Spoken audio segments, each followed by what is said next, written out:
என்னது மொட்டை மாடி சுற்றி பிஸ்கட் வச்சா காக்கா வந்து எடுத்துட்டு போமா? வாங்க ட்ரை பண்ணலாம்.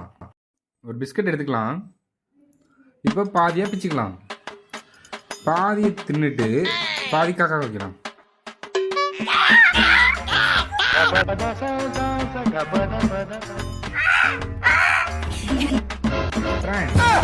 நாங்கள் 2 மொட்டை மாடி சுற்றி பிஸ்கட் வச்சுருக்கோம்.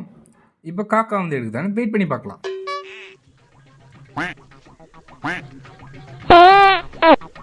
அட சிரிக்காதீங்கப்பா, வாய்.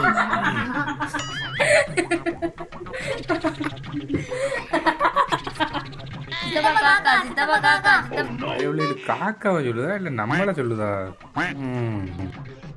ஃப்ரெண்ட்ஸ், எங்க காக்கா நிஜமா வந்து தூக்கிட்டு போயிருச்சிங்க. Wow friends, experiment success.